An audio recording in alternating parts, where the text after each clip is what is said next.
who was a Savant, he was born blind. She's going to tell the story, and then we'll talk about it at the end of after the second lecture, which is on spontaneous human combustion. That's going to die. And when I saw that poor little thing with its eyes out and everything, I took it. Until 2 years ago, Leslie was unable to even talk. All his life, he's had great difficulty controlling his muscles. He can barely manage to dress or feed himself. Leslie is severely disabled, but there's something very special about him. I said, this boy can't stand, and I'm going to drag him around. I said, so he feels what I'm doing. And he was getting on for 10 and 11 years old. And he was still so tiny. And I stood him by the fence, and he moved. And I saw him go like this. I said, come on, baby. I says, come on to me. Because to me, he was just a baby. That's all he looked like. I said, come on, do another step. Just a step. Come on, walk. Come to me. And he took another step like this, you know, all shaking like this. And he stood like that. Yes. Another thing they did right was to buy Leslie a musical instrument. It was a second-hand piano. And I put it in there. And each night I would go in and paint like that. Just me, I'd be doing it. I wasn't playing no music at all, just going up and down like that. And he was around 16 years old. He couldn't talk or walk or anything. And we went to bed and we heard music. I couldn't believe it. And I said to Joe, I said, did you leave television on? And he said, no. And I got up, you know, thinking I was going to turn off some music. And that boy had gone out of that bed. How he did it, I don't know. And he was playing that piano. How and why Leslie could suddenly play a piano concerto that he had only heard is beyond explanation.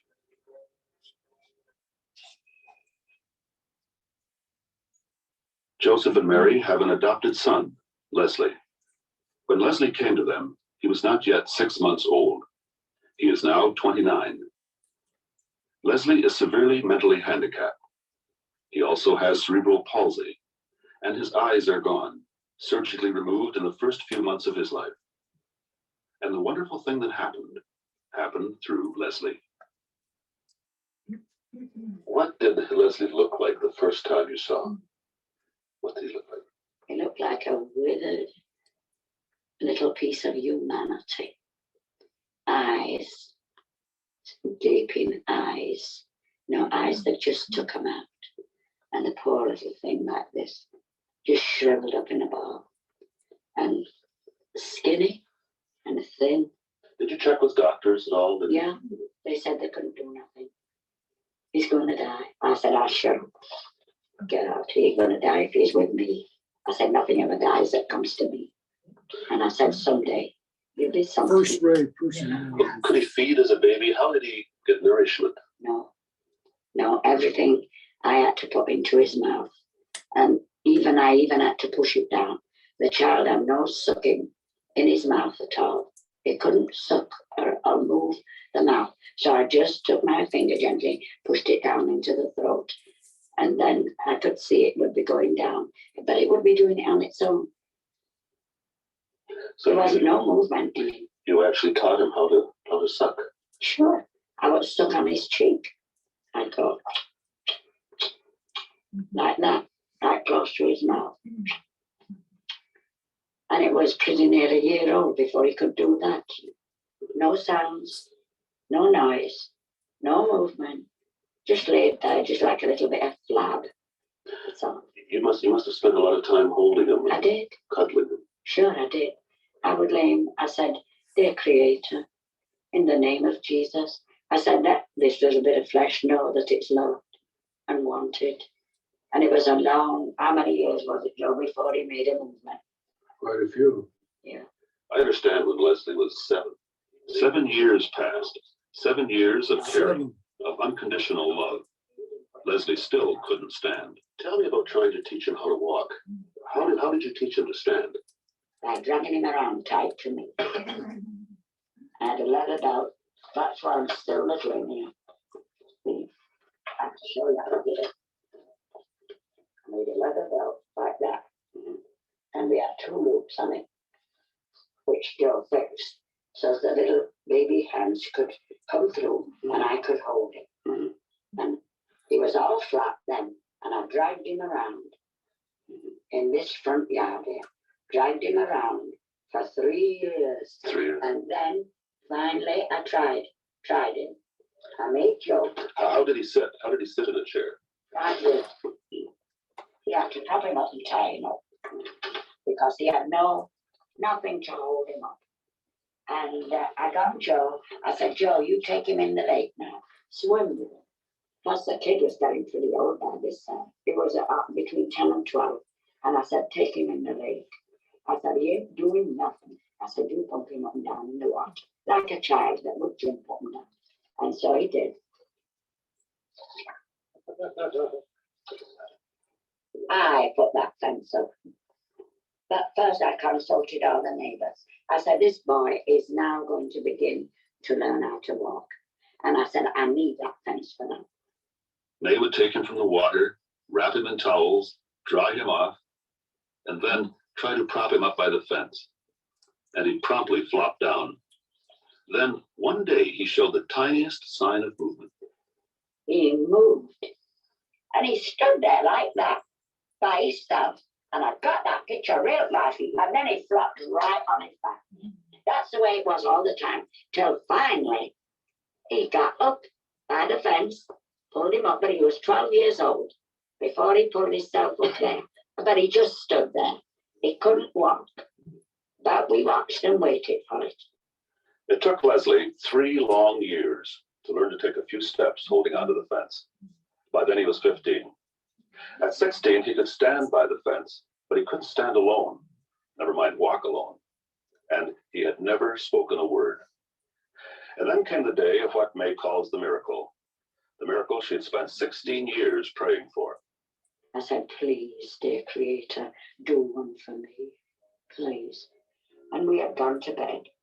And I said to Joe, I said, hey, where's that nice music coming from?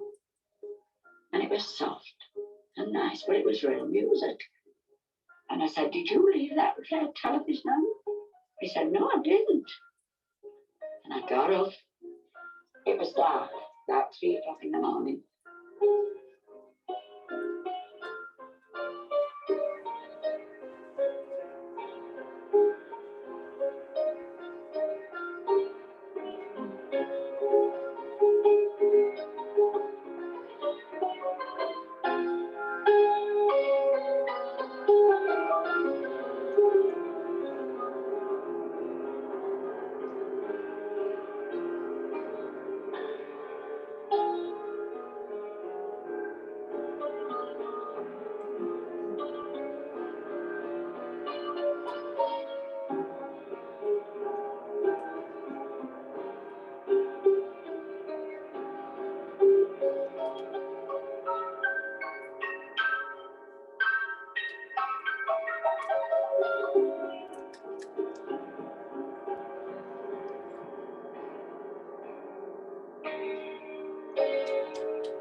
He's playing the piano.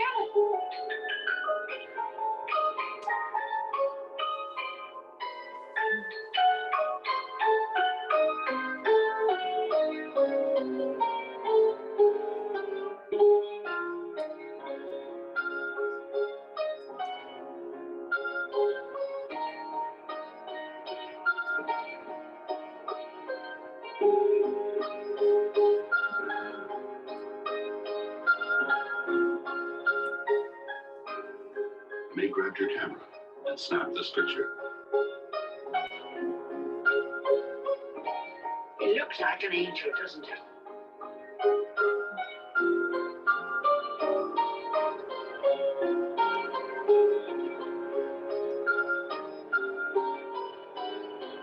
Oh my God. I threw myself on the floor and I said, oh, I said, thank you.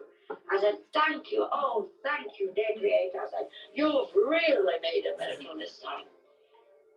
And I couldn't get it. Oh, all the neighbors and everybody come running.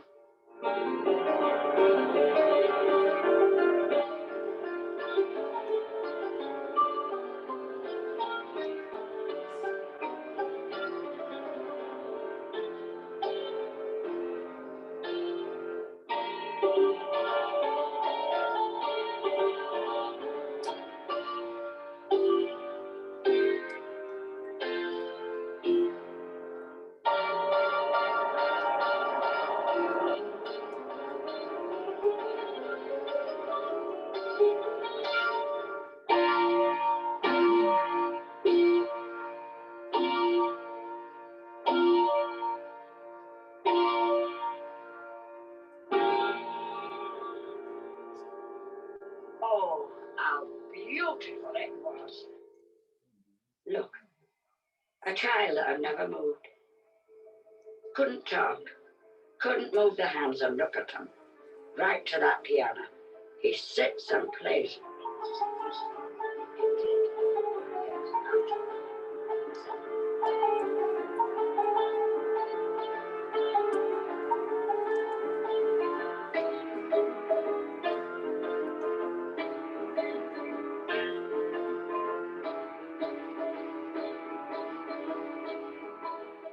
What made you buy the piano in the first place? Well, I saw him move his finger, and there was a piece of string there that he'd gotten his finger in, and he was going like that. And he was listening. And I was watching. I thought, wow, that must mean music. So I got sent for him. We went and found a Wurlitzer piano that they were selling for 200 and something. And we got it round and we put it in that bedroom. And all I did was go in there and bang them keys like that, up and down, like that. And still the child was motionless. I started playing records. I bought that there, little radio television thing over there. I had that going. I really crowded the kids and music after that. Leslie had listened to music for 3 years without a sound and without a sign of what was to come.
Now, would you like a lively one now? Now, where did he go from there? Did he play other tunes? He kept on playing Mr. Right along. He looked just like you hear him. And then when he started singing, that was the last thing. Good gracious, after 1 year of playing, he started to sing. But he had never spoken. No, he started to sing before he could talk. There was one you were mentioning that a sailor taught him. What's the name of that one? That's it, love me without your heart. Oh, could he play that for us? Sure, he's going to play it. All right. Yes. Lovely with all Yeah, that would be with all your. No insurance? No problem. Book today and let us do anything to make you smile. I apologize. Love me with all your heart, that's all I want you. Love me with all your heart, as I love you. Don't give me your love for an hour, for a minute, and you love me as you love me from the start. He sang haltingly at first, then better and better. But he wasn't to speak for another 8 years. Where we are far apart, where we are oh, give me your love for an hour, for a minute, as you love me from the start, with every beat of your heart.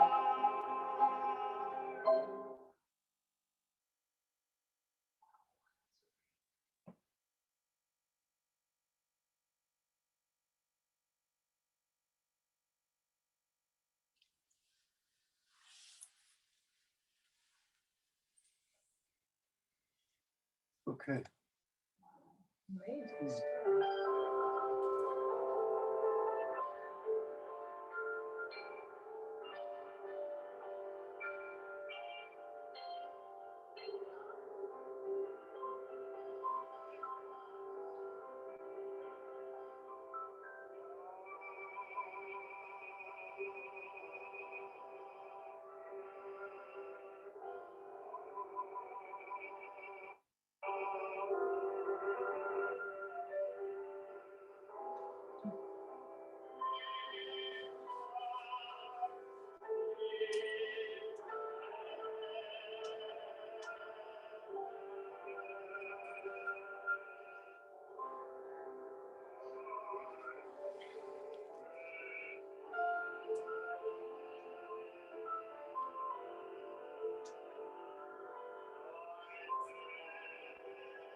Okay.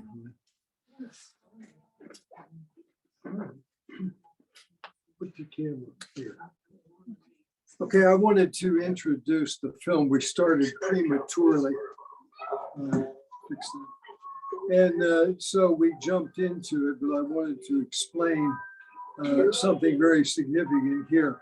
Obviously, there was the mother was the vehicle Pewaukee through Lake, her will 20 and miles outside determination. Milwaukee. Don't show the spontaneous human combustion. So she obviously had a first-rate personality and demonstrated the will for the child, but she's a second-rate soul. And it was her love combined with the first ray of determination and will that this child would become a useful member of society in some way. And that was all she wanted. And she prayed. My summation of this phenomenon, they used to call them idiot savants. And nowadays we're a little more polite and we just call them savants. But a savant is a person who has a unique ability or talent or skill at some specific thing. Some of them it's mathematics. They can remember if you ask them what date was Tuesday in July, some way back in the calendar, what day was it on the 16th of June in 1776, they can tell you that, and even more incredible things. We call them savants.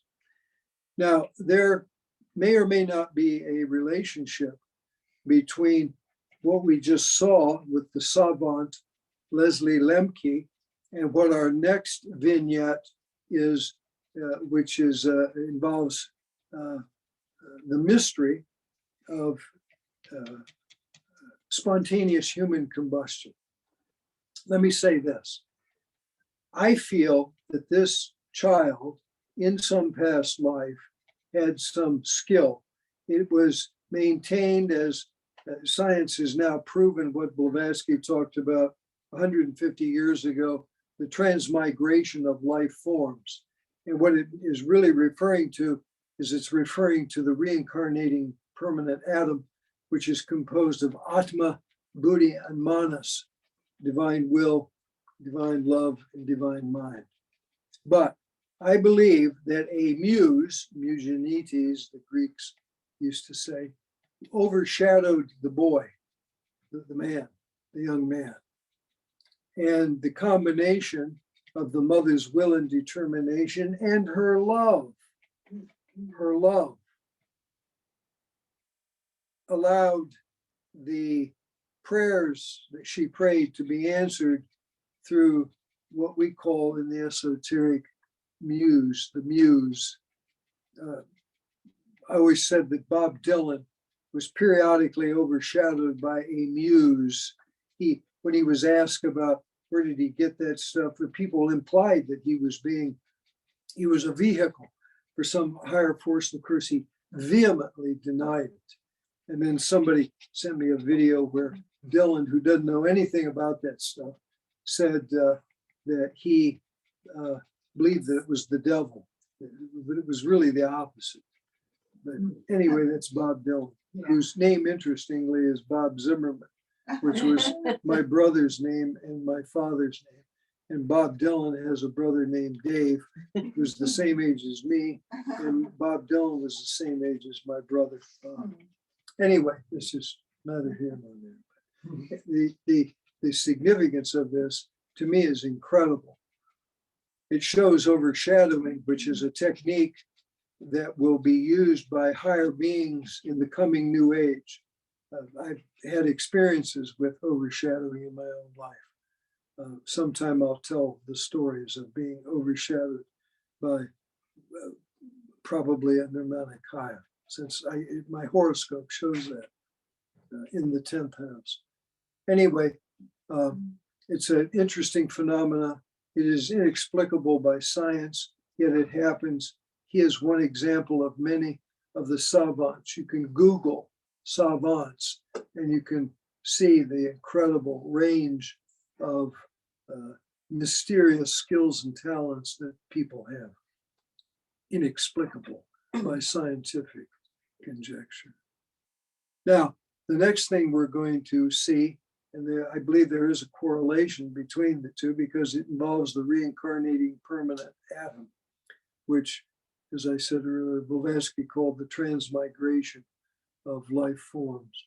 She couldn't use the word permanent atom as it's scientifically known because she had to use the language of the day.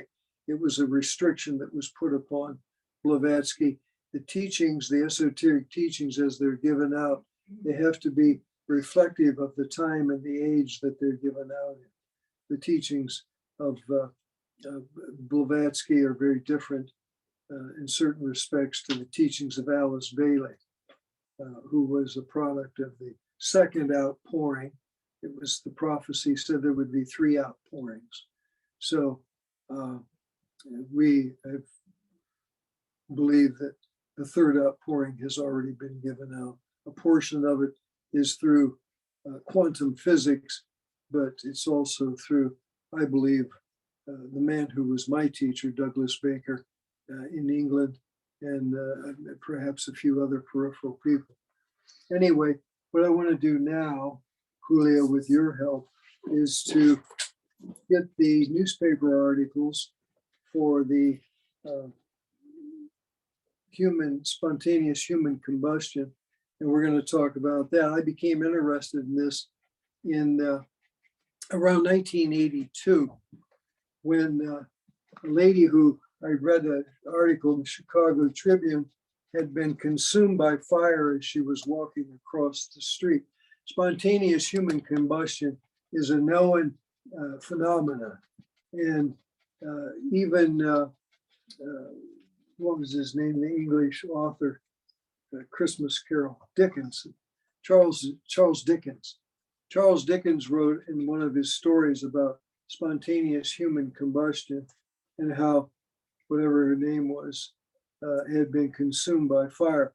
It's an unusual fire and it comes from within. It burns almost nothing outside of the human form. There's a table still standing, a little bit of fire on the one table, a blackened wall. The chair is fairly well consumed by the fire, but there are photographs that we have of others who the chairs hardly burned at all. And science has tried to explain this phenomenon. And they come up with some really lame excuses and reasons for it. I believe, and we're going to look at some of these pictures, that it is a fire that can be explained only through esoteric means. Now, do we, Julie? Yeah. Yeah, we need to advance the pictures here. Okay.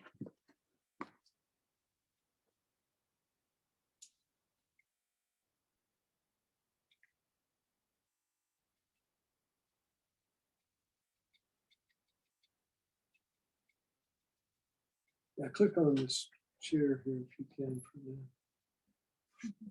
that. Okay, so Let me just. thanks.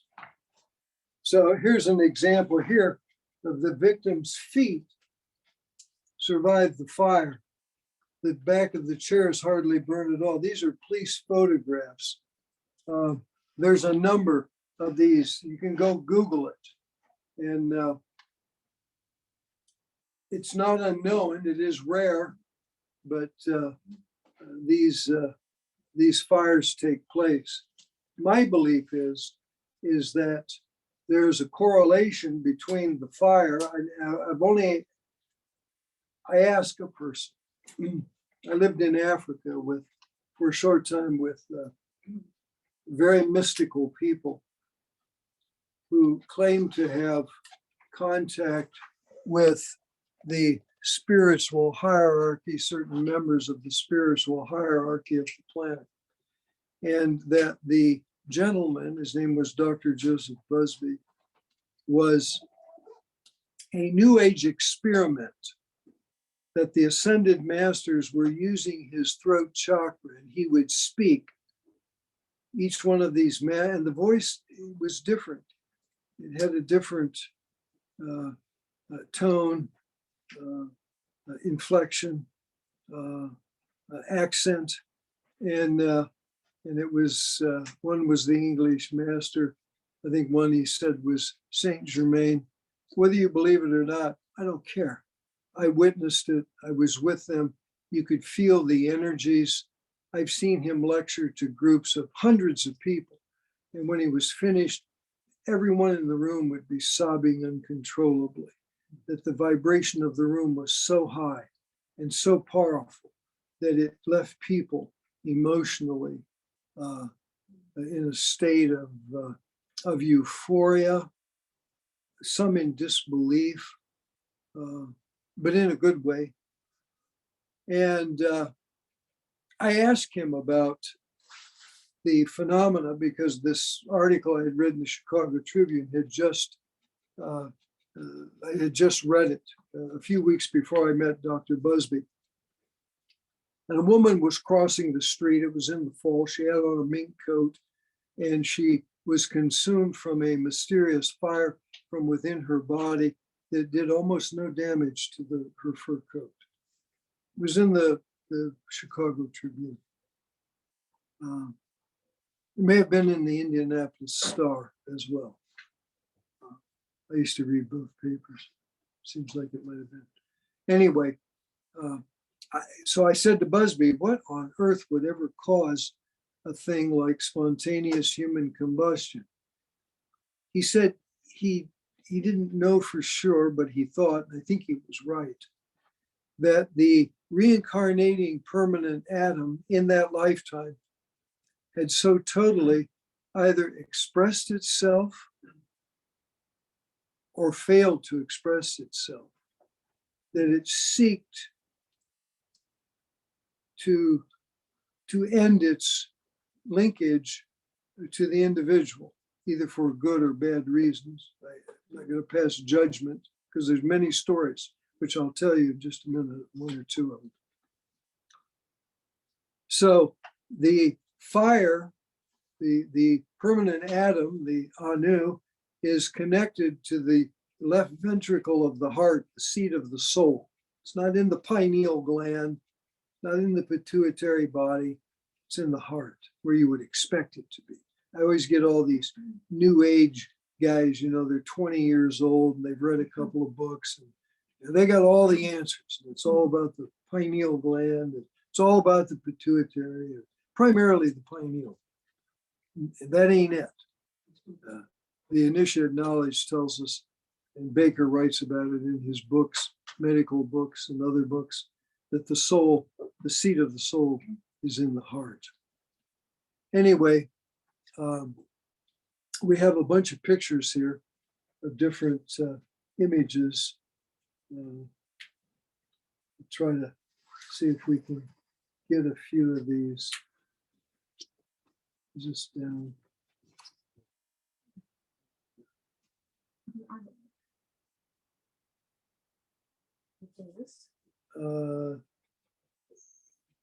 Yeah, it's okay. Let's see what else is in there because there are some other.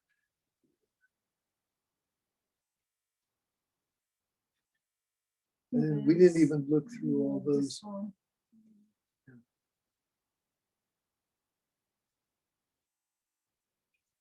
No, go back to the one that was the flame. Down.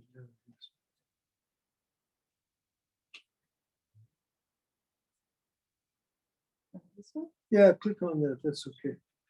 I'll tell you a story about that. Spontaneous human combustion. There are books that have been written about it. They aren't very good. They're not esoteric, but they have other ideas about what they think is the cause of spontaneous human combustion. You can see over here in this particular picture here of a woman. This is characteristic of the fire. Only her legs are left. These are not manufactured pictures. You see the chair is barely burned at all. the fire is totally within the body, which you would expect if it concerned the reincarnating permanent atom. It would leave some residue, other body parts. Usually the upper body is consumed from like the belly button up. Sometimes, let's see what this is. Here's another one example of cases of spontaneous human combustion. There's many articles about it, and you can research it, and it's a very interesting subject. So I believe that what Busby said, that it was the permanent atom that had all his fire and form, and that the atom itself is a form of fire. It's the expression of the monad, which is a divine spark of the one being from whence we came. And I believe that that's the answer. It was the igniting of the permanent atom. Now, a curious thing about this story I'm telling you is about the lady in Chicago. I read the article, and I was a bunch of guys I worked with that used to be in the design department of a largest heavy-duty truck manufacturing company in the world called International Harvester. I think now it's called Navistar International. But I worked in the styling or the design studio for this truck company. And a guy was there. It's a strange relationship because this guy's name was Larry Renard, still alive. He used to work at General Motors. And when I first went to General Motors, my boss was Larry's boss when he had worked there 20 years before I showed up or more. So it was just a strange thing of Larry Renard. He was from Winchester, Indiana, and went to Detroit, graduated from the art school in LA, got hired at General Motors. I got hired at General Motors. Larry had gone, I showed up, same boss. They both had the same boss, who was a Belgian, Flemish. Used to call Renard Flemish face. If you know Flemish people that have a certain shaped face to them. Anyway, Renard said to me, my wife's aunt died from spontaneous human combustion. She lived in a chicken coop outside of Winchester, Indiana, that had been converted into a livable home. And she died by this strange, what they call spontaneous human combustion. And it was just odd that I had read this article, and then here comes Larry Renard, a friend of mine, telling this story about his wife's aunt. I just thought it was interesting, and it's worth thinking about how these things come into your life and they parallel your interests. And somebody has had an experience with it or has had something happen that parallels what you're interested in or talking about at the time. This is a real phenomenon. It's a real thing. It's documented by police departments around the world.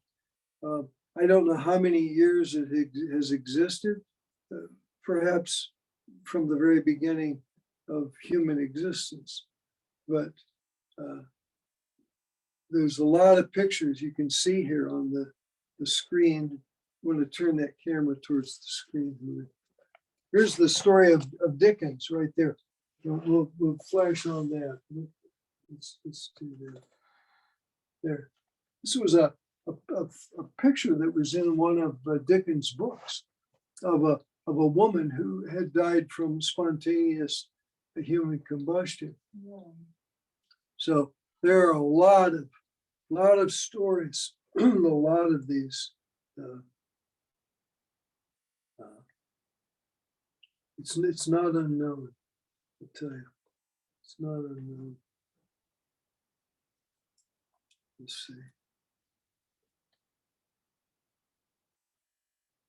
So anyway, I thought we could, if we had questions, anybody had any questions, we could ask a few questions because our time is short. What do we have? It's 10 after, Julia. Is it Yeah. 45 minutes or an hour? Well, usually we make, we want not to cut in 1 hour, so I think it's a good time for questions. Yeah. Okay. Anybody got any questions here in the audience? Tracy?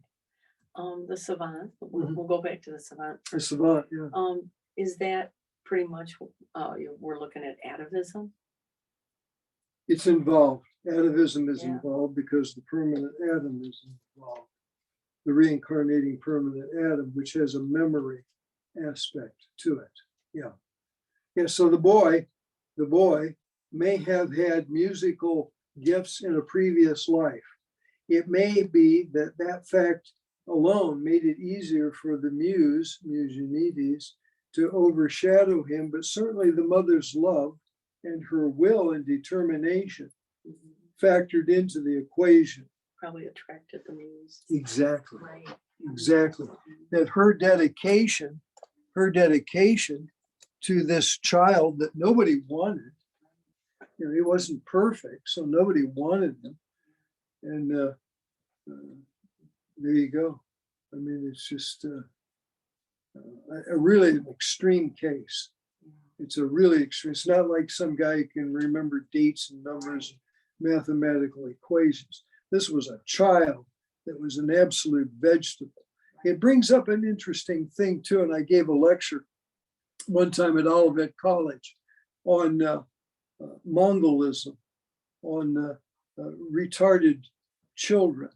They used to call it the Mongol child syndrome.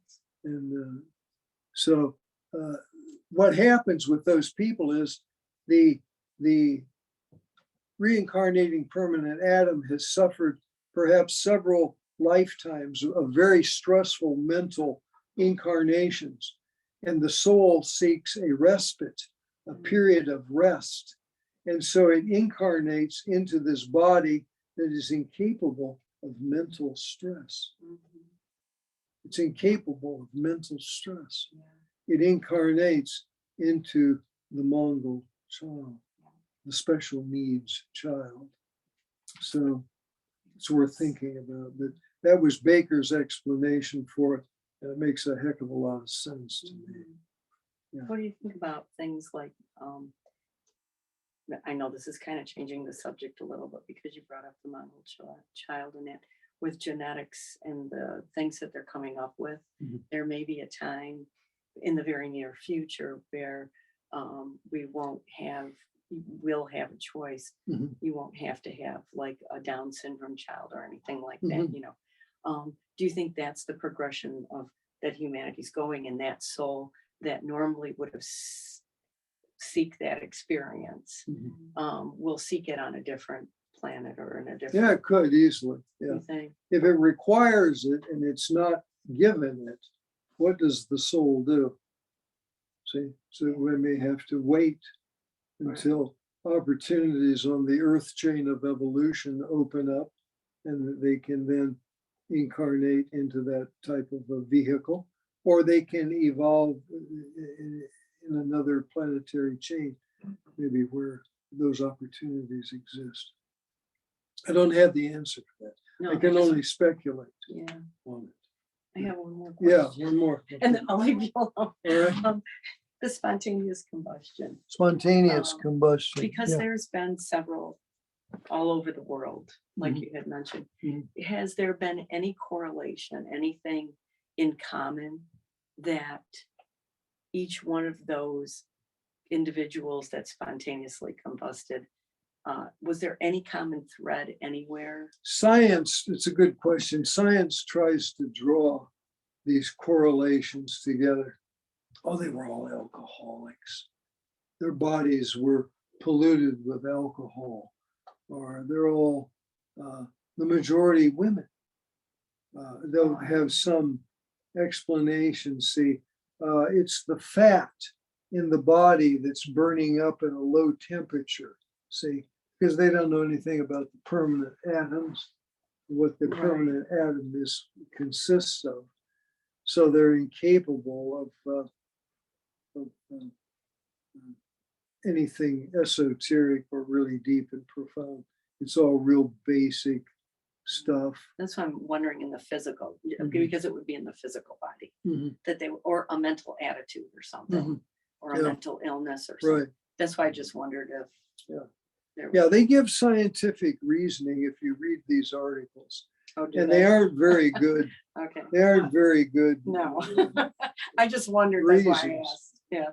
But, you know, I'm an esoteric guy and I like the esoteric stuff. And to me, it makes a heck of a lot more sense than some police officer trying to explain it or some scientist who has no metaphysical or esoteric background. Do you think Anyway. it has anything to do with the fire devas, like within, and not just the permanent atom? It But could, yeah, it Um, certainly could. yeah. Yeah, it could. Yeah. You know, some people, it's kind of related, but not related in a way. But it's like people who commit suicide. I remember one of the ladies in the group in Claregate in England, her son had committed suicide. And when she asked Baker about it, he said to her that his soul had experienced all it needed. And the boy decided to end his life and commit, but now that it's not true in all cases, obviously. Right. But sometimes the soul needs to vacate. It's filled up with worldly experiences, maybe of the right kind and maybe of the wrong kind, but it's had enough and it needs to move on. And so suicide becomes an option. Is there anybody on the Zoom meeting tonight that would like to ask a question? I know this, it's Nancy. Oh, hi, Nancy. Hi. I have a question, which is probably a little off subject, but Mhm. what's going on with the multiple personality disorder? Is that more than one soul entering one body, or what is that all about? Yeah, it's a good question. Yeah, some people are open to possession. That's what you're talking about, right? You're talking about possession. Right. Multiple beings can try to possess one individual. I knew a guy who was a friend of mine. His sister was, what the heck was her name? When I knew her, I even dated her. Her name was Julie Buchheit. Her name was Julia Barr, and she was a TV soap opera star on, I think it was All My Children. And she was from Fort Wayne, Indiana. Anyway, her brother Al was a friend of mine. He's quite a bit older than Julie. And we used to work in the Catholic Archdiocese in the Chancellery. And one of the old priests there used to let him read the books of the exorcisms that had been performed by the Catholic priest back in the 1800s. And, they'd go into the house and the guy would be floating above the bed, or he'd be stuck to the ceiling, or some just bizarre, inexplicable stuff. Anyway, it was around the time of the movie The Exorcist. And we'd be sitting at our favorite bar down on Main Street in Fort Wayne, telling these stories about possession and exorcists and exorcisms. And it's a real thing. People that use drugs open themselves to possession. Alcoholics too will open themselves to possession. What happens is the soul will leave the physical body. It doesn't want anything to do with it. And so it becomes, Blavatsky talks about this. What did she call them? The living dead or the zombies, where the soul has actually left, but the lower elemental forces are keeping the physical body alive. And they're open to possession. So these discarnate entities, they're looking to express themselves somehow.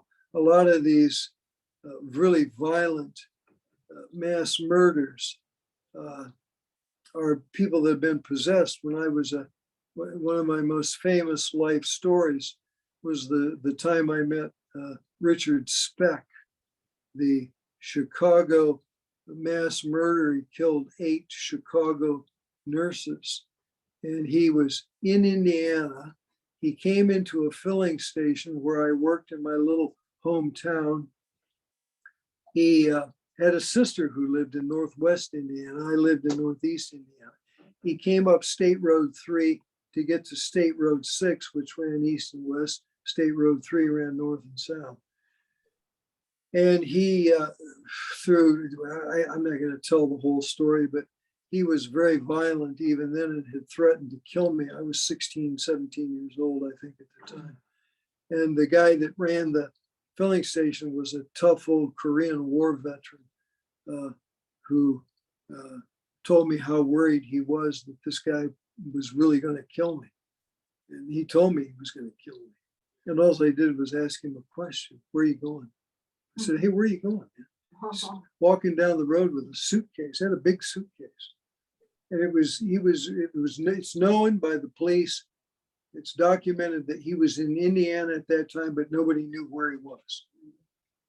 He had he wanted to use the phone in the filling station. They had a payphone. He wanted to use the payphone. And I was curious about it. I've been curious about things all my life. And so anyway, I didn't know who he was. He didn't say, "Hey, I'm Richard Speck and I'm going to kill 8 Chicago nurses." But about a month later, he was on the front page of the Fort Wayne Journal-Gazette. And I said to Pete, we always read the paper in the morning before we opened the filling station.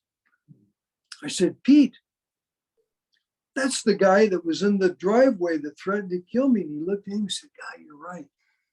And he was in the Blue Star Hotel in Chicago on Ohio Street. I drove by it one time by an accident. I went to Chicago with a buddy of mine, and it was a horrible place. It was what they call a flop house. And back in those days, you could rent a room for 25 cents a night and have a place to sleep. But that whole area was just filled with frightening people, homeless, drug addicts mostly, kind of west central part of Chicago. Terrible area. Anyway, he was obviously possessed, and he was doing all these drugs, just incredible amount of drugs. When he killed the girls, he killed 8 nurses. One of them escaped, hid under the bed while he killed the other 8 one at a time, killed them one at a time. A guy who's possessed. But I've met people in my life who I knew were possessed, and the hair on the back of my neck literally would stand up. They're real, they're out there. A lot of these mass murder guys, I'm not talking about the kids in schools shooting people, but they're possessed. And it happens when your life becomes so degenerate that it drives the soul out of the vehicle that you call your body. Does that answer your question? Yes, thank you. You did a good job. Great story. Rather lengthy, but yeah, I've lived an unusual life, I'll tell you. I just thought of a story the other day I told Rhonda the story. Remember about how I got the job, my last position at General Motors. Yeah. True story. But anyway, yeah, that's part of what a possession is about. It's a little glimpse, a vignette of spontaneous human combustion, and a little story about Leslie Lemke, the savant who was born blind or became blind as a child. I guess he was blind. They had to remove his eyes surgically, but he became a gifted pianist. And it was probably the combination of the overshadowing of the muse, higher beings, expressing music through him, through his mother's will, love, and determination, and a child who in his reincarnating permanent atoms had had musical experience in previous lives. Beautiful story. Thank you. Thank you. Anybody else?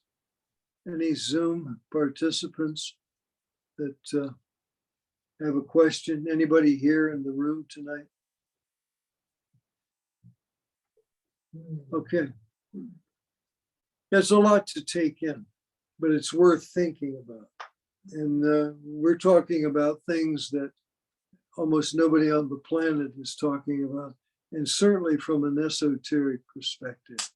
So that's going to complete our program for tonight. If there are no more questions, my next lecture will be on the origins of cancer, the disease cancer, and how Alice Bailey said it evolved out of Atlantis and is a product of a psychological disorder that was prevalent in Atlantis. It's a very broad statement, but I'm going to hone in on it in our next lecture. I've got a wonderful PowerPoint presentation that's put together by Vonnie Turner in Seattle. She's a Claregate student.